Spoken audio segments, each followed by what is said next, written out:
Hey, it's another week, another day filled with TV reviews. We're just doing our thing.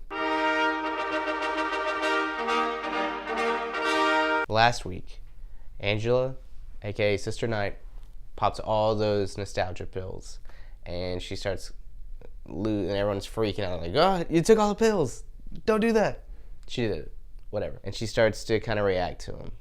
And she starts blending into her grandfather's memories, and it turns out that he was a cop. And this is Lou Gossett Jr.'s character, by the way. And of course, New York City, 1938, black officer, things aren't going that great for him. He eventually becomes Hooded Justice from the Minutemen, which in the comics, or in the graphic novel, they were like the pre-Watchmen. They were the Watchmen from, the 30s and 40s. This episode kind of tells the brief story of him becoming Hooded Justice and the things he had to deal with, particularly the Klan. So what it is the whole episode, it goes back and forth between, so you see him in the role, and then it would like kind of pan around, and then you see Regina King in the role, because she is living those memories. This episode is, the way it looks, the way it feels, it is incredible. Like,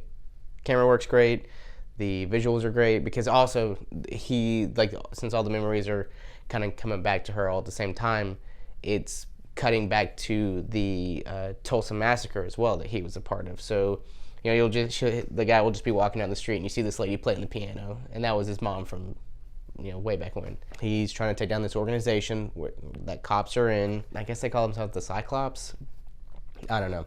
So it turns out that they are using hypnotism to convince people to just like destroy each other and be really mean. It's very Kingsman-like. So he tracks these guys down, ends up killing all of them. Oh, and also in between this, you meet like Captain Metropolis. The two of them have a relationship, but also you can tell that he's really just being used to be, Hooded Justice is supposedly the one that inspired them all, and he just feels like he's being used because they're not even listening to him about the Cyclops people. And then it jumps to 2019, and you see a truck drive by.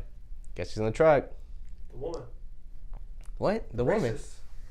No. Yes. Confused. I can tell where you're confused, but no, it's Don Johnson. And then all of a sudden you see him, Lou Gossett Jr. in a wheelchair on the side of the road.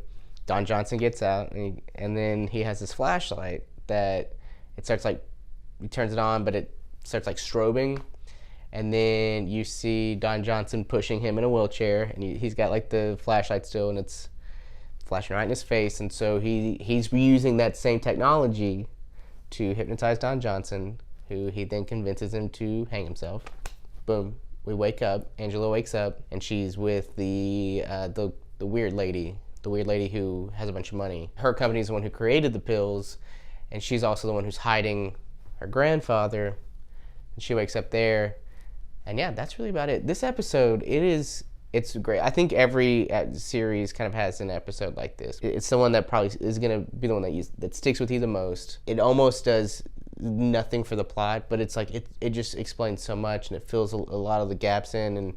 But it's just a great episode. I think like Michael hasn't seen Breaking Bad. I think like Breaking Bad and The Fly. Like not a lot happens, but I mean, it's so hyper-focused on one thing that it's doing. No Adrian Veidt this episode. No weird...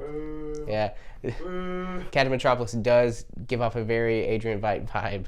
The directing in this episode is fantastic. It really is, it is a sight to see. This is just them just showing off a lot at this point. I'm excited. I'm geared up. I'm just ready to go. I'm ready to see the rest of the season. And yeah, this is a great episode where it pays respect to the graphic novel, but also really kind of expands on. I know they did like a before Watchmen. This is what really connects that kind of, well, besides all the other characters. I don't know what I'm saying anymore.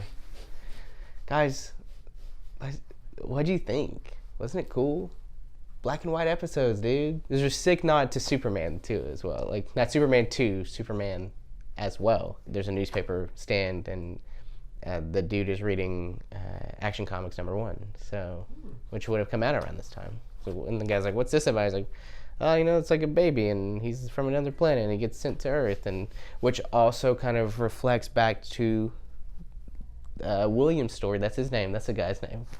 Early on, because he was put in like a little suitcase and sent off to escape the massacre.